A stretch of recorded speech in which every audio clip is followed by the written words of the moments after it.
Now, this topic is sure to blow a lot of people's minds because you're going to hear about things that are more likely to be imagined in a science fiction movie than in reality. Of course, as with all leaked but otherwise classified information, you don't have to take everything you see or hear for granted, but there is no doubt that the basis of the story that follows is true, even if the details may differ. Much of the information given is taken from a book on the subject, Transylvanian Sunrise, by Radu Cinemar. So fasten your seatbelts. It's a tricky subject even for those who are otherwise able to think with an absolutely open mind. Around 2009, 2010, the exact year is not known, a very interesting and unique program was broadcast on a Romanian television channel in which the people involved talked about a subject that could fundamentally change the fate of humanity and rewrite the history books, if it would be let. The program might have disappeared into oblivion, but after it was broadcast, the producers of the program received death threats, which they recorded and which were also shown as part of a program. According to mountain rescuer and mountaineer Nicolae Blegu, the earthquakes were strong enough to be felt by everyone. This continued until 1999, when these unexplained tremors suddenly stopped. In 2002, however, an earthquake that lasted for nearly 5 hours terrified the residents, revealing the opening of a previously unknown cave in the Bucegi Mountains.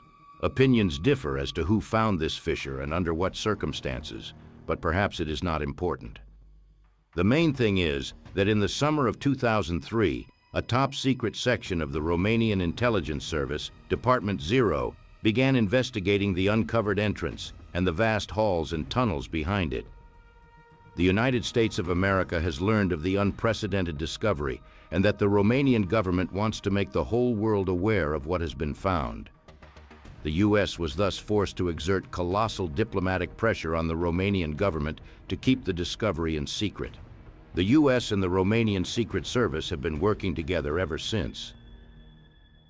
For the Romanian side, Radu Cinemar, an expert in the Romanian Intelligence Service's occult division, he wrote the aforementioned book, Transylvanian Sunrise, and Cesar Brad, a supervisor in the same occult division, were the operational leaders of the research. The Pentagon satellite for geodetic spying, based on bionic technology and shape waves, has detected a separate unit in a specific area of the Bucegi Mountains. The empty space inside the mountain was clearly artificial and looked as if it had been carved from the inside. It was clearly not a cave. A satellite scan of the mountain range revealed 2 large energy blocks. These were a kind of dams made of artificial energy.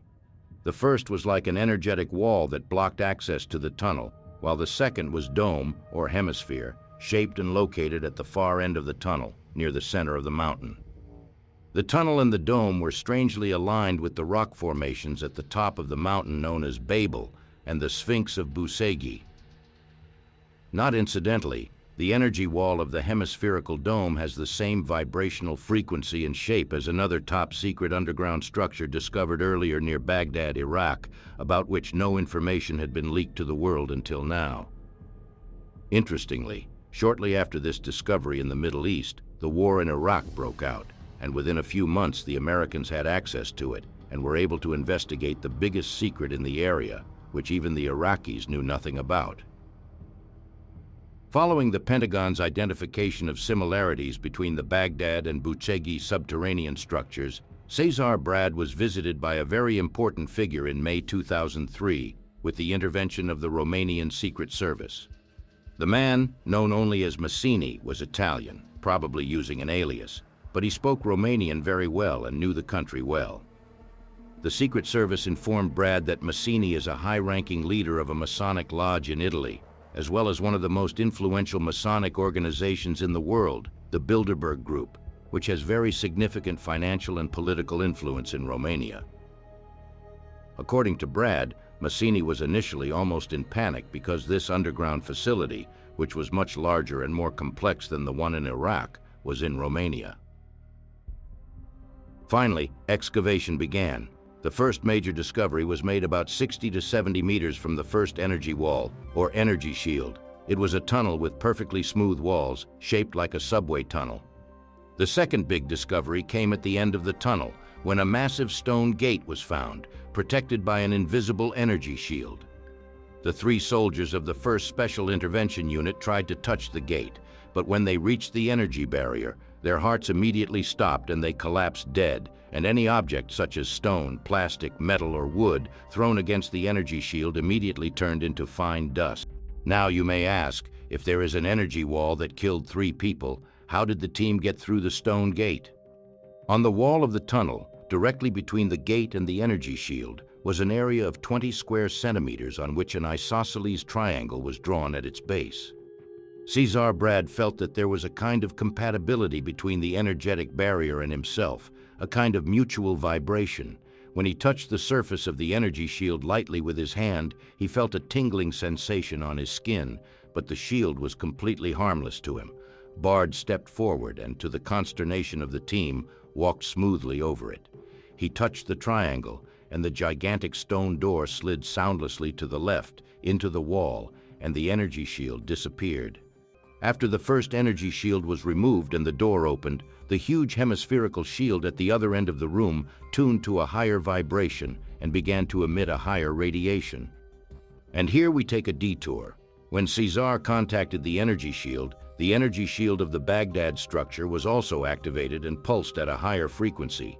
It became clear that the 2 hemispherical energy shields were in direct contact with each other. This is basically how the Iraqi base was informed that there were people inside the Romanian base. They learned of this later when a member of the group, a U.S. national security advisor, received a call informing him of this. But let's get back to Romania. After taking a closer look at the wall of the Great Gallery, they felt it synthetic, but at the same time, they felt as if something organic were part of it too. It was oil-colored, but the reflections were green and blue. The wall was a little rough to the touch and could not be scratched. It resisted any attempt to break, puncture, or cut it. Scientists later tried to burn the material, but mysteriously the flames were somehow engulfed in it, leaving it intact. American scientists agreed that the material of the wall is actually a mysterious combination of organic and inorganic materials. After 80 to 85 meters, the gallery suddenly ended in a huge 30 meters high and 100 meters long hall. This room, called the projection room, was smaller in size and was also protected by an energy shield. As the group moved towards the shield, part of it disappeared to form a doorway, allowing access to the interior of the energy shield. Basically, this shield formed this hemispherical dome with curved walls and ceiling. At the back of the room, at a height of about 10 to 12 meters, the shield ended where it touched the stone wall of the dome. There were 3 large tunnel openings in this wall, 1 in the center and 2 on either side, symmetrically arranged. These were lit by a greenish diffused light. Along the right and left walls, 5 to 5 huge 2 meters high stone tables were arranged in rows, following the circular arc of the walls. Scientists later used special scaffoldings to see what was on the surface of the tables. The tabletops were decorated with precisely carved reliefs, various signs of an unknown script and characters reminiscent of ancient cuneiform writing. The writing also included more general symbols, such as triangles and circles. The information here made it feel like a library. In the middle of the room was a podium-like platform on which stood an interesting instrument. Researchers believed that this device could enhance brain waves and brain functions. Next to it was what looked like a control panel, covered with different geometric symbols in different colors. In the middle of the panel were 2 sliding levers and a red button, which, when pressed, brought up a startling holographic simulation. The researchers saw the Carpathians from an altitude of 25 kilometers, after which huge amounts of water flooded the lowlands and plains. Then, new masses of water emerged from Romania, Hungary, and Ukraine, forming gigantic rivers that flowed towards the Transylvanian plateau. The image focused on Romania, where much of the surface is covered by water so vast that even the highest mountain peaks look like tiny floating islands. And when the levers were pulled, the water mass in the holographic simulation started to recede, leaving only a small area underwater near the Retezat-Godianu mountain range. Behind the control panel was a square pedestal, about 3 meters on each side, on which rested a mysterious amphora. As it turned out, Massini knew of its existence. For him and for the Masonic elite, this was the most important discovery. Inside the amphora was a very fine white powder, which the researchers later found to be a high-purity monatomic gold powder of unknown crystal structure. This, in its pure form, greatly stimulates certain energetic waves and energy exchanges at the cellular and neural level, which in turn causes an accelerated rejuvenation process. Researchers say that in theory, a person can live for thousands of years in the same physical body, provided that they consume a well-defined amount of monatomic gold dust from time to time. This may explain the unusually long lives of some very important personalities. Who knows? Behind the amphora, in the center of the square, stood a huge dome projecting moving holograms that revealed every major aspect of humanity's most distant past, from the very beginning. Cesar Brad said that based on what we have seen, around 90% of the official history of mankind is false and falsified, and as it is becoming increasingly apparent today, Darwin's theory of evolution is also wrong. The aforementioned symmetrically aligned tunnels at the end of the room were found to be thousands of kilometers long and lead to 3 different areas of the planet. Let's take a closer look at the tunnel on the left, leading to Egypt. By default, the tunnel was almost completely dark, covered only by a slightly translucent veil-like material. After a few meters from the entrance, it turned left and ended up in another energy barrier blocking the road. Each tunnel had a sort of console or control panel in front of it, which controlled the inside of the tunnel. In response to a combination of buttons on the panel, the inside of the tunnel took on a kind of funnel shape, which at first just pulsed, and then, once it stabilized, the rest of the tunnel became visible behind it. This was nothing more than a kind of artificial space-time distortion. Although the physical tunnel itself actually exists all the way back to Egypt, scientists and researchers claim that it does not lead through the rocks and underground, but rather is a virtual replica that appears physically when this space-time distortion occurs. Behind the distortion, the tunnel wall was green phosphorescent with perfectly clear quartz crystals embedded in the wall, about 10 centimeters wide and half a meter high, with their tops ending in a pyramid shape. From halfway up the tunnel, there was a 5-meter-long cavity about 5 to 6 centimeters wide along the length of the crystals. The researchers thought that this might have contained a structure, but it was no longer there. The tunnel was eventually traveled in an electric car that was said to be able to drive itself thanks to a laser scanning device attached to it, and was also powered by cold fusion energy, so it did not need to be recharged. I just want to note that cold fusion is a concept that is not possible according to official science. Yet in the past decades, many researchers, such as the Hungarian engineer George Egeli, have proven its validity and viability. And it is a process that occurs regularly in nature and biology. Well, the journey through the tunnel took 2 days with this vehicle, and in the following years, the Army set up several stations in the tunnel where travelers could restock their supplies. These station points were created where there were new space-time distortions in the tunnel because the consoles at the tunnel entrance extended the tunnels only to certain sections, and when a new section opened, the previous parts of the tunnel disappeared, as if only one section could exist at a time. This chamber, 10 meters long and 7 meters high, is, according to the US researchers, an interweaving of 2 realities, physical and astral. Like the complex in the Bucegi Mountains, there was no light source here, yet it was still very bright inside. The walls of the room were made of huge stone slabs, their surface covered with an organic, yttrium-based, unknown life form that gave a pleasant tingling sensation on the skin. 4 other elements not found on Earth were also discovered in this film-like layer. By the way, the chamber is, according to subsequent measurements, equidistant from the Great Pyramid and Sphinx, roughly the same distance as the projection room under Babel and the Sphinx of Bucegi at the top of Bucegi. In the middle of the chamber rested a near-perfect replica of the half-cylinder seen in the middle of the Bucegi complex. Plates contained information from different historical periods in the universe and on our planet, and they found this out by pressing one of the plates and a hologram appeared in the room showing the accelerated temporal rotation of a nebula.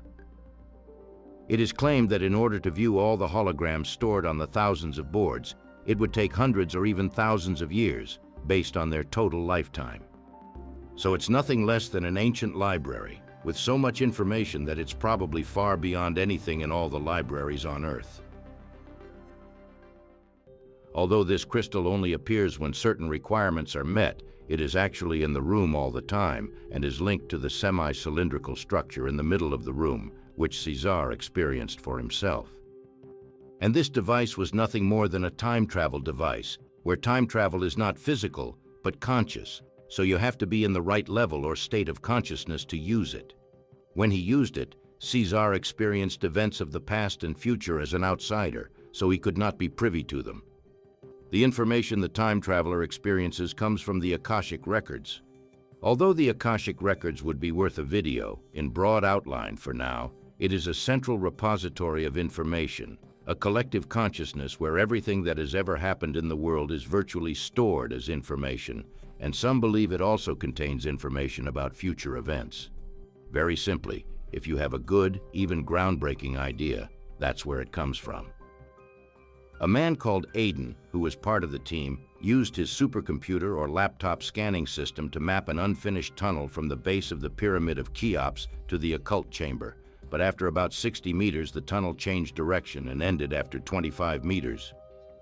Aiden also noted that the first half of the tunnel was full of objects and artifacts, although it was not possible to tell from the radar images exactly what they were. Lieutenant Trujo, who was also part of the team and who had been part of the first expedition through the tunnel 2 years earlier, said that he knew the tunnel and had been in it. Although he said that he couldn't reveal much information about the tunnel because he was ordered to do so from possibly the highest levels, he did reveal a few things. The tunnel was discovered by American and British researchers in 2001, and the part leading to the occult chamber is triangular in shape, with the entire surface covered by a film-like yellowish silvery substance. Here they found what could be seen as a kind of information board, 3 millimeters thick, with a keyboard-like surface on the bottom, with unknown symbols and signs. On the upper part was a mirror-like surface, which probably functioned as a display. Researchers have concluded that this tunnel is the work of members of another civilization, which has nothing to do with the builders of the complex in Bucegi or Iraq, or the builders of the occult chamber. The tunnel on the right led to a similar, then undiscovered, smaller complex near the Tibetan Plateau, which unfortunately little is known about, as the Chinese government has always been careful not to leak any information about what exactly is located on its territory. But this tunnel also had 3 secondary forks. One of them led to an underground area near the Romanian town of Bucegi, somewhere under the Bucegi Mountains, where there is a magnificent underground structure. Because of its strategic military and security importance for Romania, Radu Sinemar did not give too many details about what is there in his book. Another fork leads to the previously mentioned Iraqi base, while the last fork leads to the underground base in the Gobi Desert in Mongolia. Not much is known about this branch, but there is more interesting information about the Iraqi branch and the occult chamber at the end. First, it is known that there is a control panel in front of each of the 3 tunnels, similar to the large control panel in the central location, but smaller in size. These panels also create a spatial distortion through which further sections of the tunnel open up. With your permission, I will not go into detail about the structure of the tunnels because they are very similar to the crystalline green fluorescent structure of the Egyptian tunnel.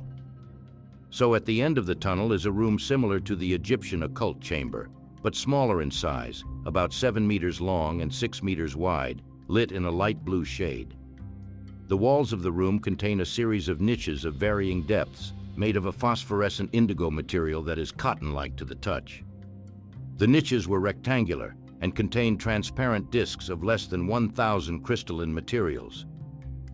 This is significantly less than the number of metal plates in the Egyptian occult chamber, but it still contained information. The most unusual part of the chamber is the special chair in the center, which is 3 meters long and is designed in a way that makes it clear that it was not the height of a man that mattered. The chair has a modern and ergonomic look, tilted at an angle of approximately 30 degrees. To the right of the seat was a side extension, a rectangular block about 30 centimeters wide.